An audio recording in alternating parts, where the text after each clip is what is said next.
All right, so in this section, we're going to do more with slope. Lots more examples, different types of problems that we're going to see that are all slope problems. So, first, let's talk about our trends with slope. A positive slope will always grow from left to right, so it'll always go up from left to right. It can be a fairly steep, it can grow very slowly, but those are all positive if they're going up from left to right. A negative slope will go down from left to right. And then we have what is called a zero slope. Those are our horizontal lines. Oops, only if Mrs. Cartwright can draw them, I guess. So zero slope would follow any of our horizontal lines, and our undefined slope is our vertical line. Any of these vertical lines. I did my best. All right.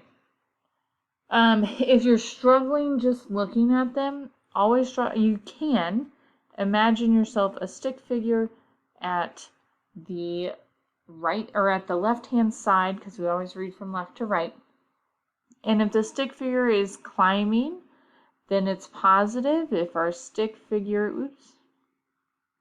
if our stick figure is skiing down or falling down the mountain, then it's negative. If our stick figure is just walking on normal ground, that's a zero slope. And if our stick figure is hanging on to the wall for dear life, then it is undefined. So you can use the stick figure if it helps, but really positive is if we are growing from, if it's an increasing, like we talked about increasing, decreasing, and constant. Well, positive would be an increase, a negative would be a decrease, constant is our zero slope, and then we didn't really work with any undefines. All right, so then we also have to be really careful of differing scales. So when we are doing different scales, that just means that like up here, our boxes for our y's are going by 10, which means that for every one box up is 10, and for every box over, we're actually, I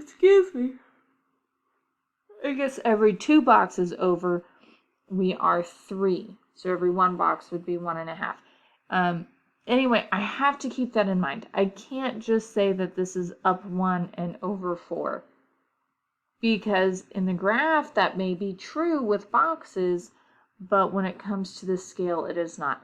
So in all honesty, when it comes to scale, yes, you can use rise over run. My suggestion, though, is to do the subtraction. Y minus y over x minus x. That is my true suggestion. You're going to see me do it quite often in these coming examples. So we want to find the rate of change that models the height of the zip line. Now, when you are finding points on a graph that you can use for slope, find them where they cross at whole numbers. So I'm going to choose this point here because that is at exactly 150, and then this would be 225. Okay, and so I want to choose that point because it's at a whole number. I could also choose this one here, and by whole number, yes, there's other places in there that they would end up being whole numbers, but this is a whole number I know, and I'm not estimating where it is. So from here, we're going to take 250 because our y minus, and then our y for this other point is 225, so minus 225 over our x value for 250 is 0, and our x value for the 225, so 0 minus 150. And so we're going to end up with 250 minus 225 is 25.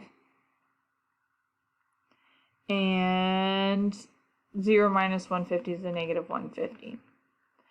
And then I know that 25 goes into both. So I'm going to get a negative 1 over, and then 25 goes into 150 6 times. Because $1.50 is 6 quarters. That's how I knew that right off the top of my head. So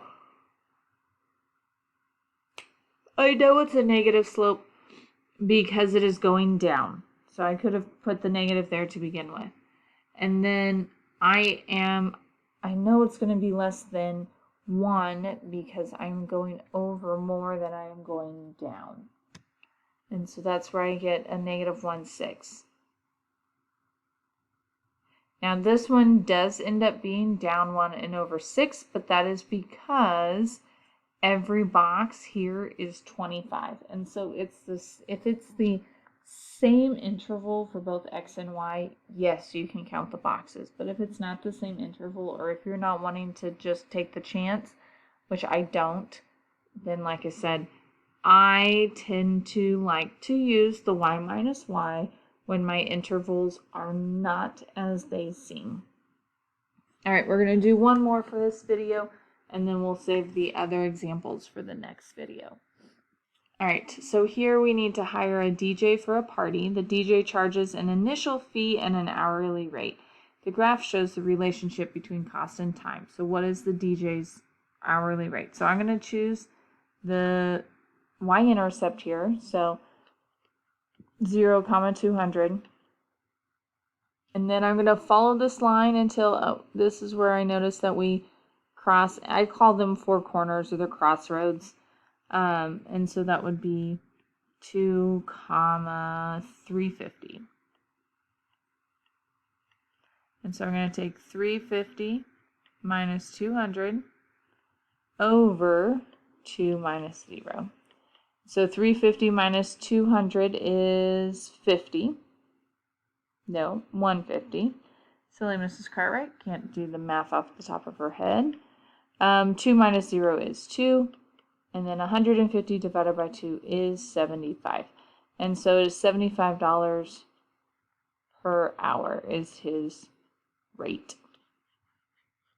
And that's how we use slope to find answers to real world problems. So in the next video, we've got just a couple more examples to go, but I don't like the videos getting long. So I'll see you there.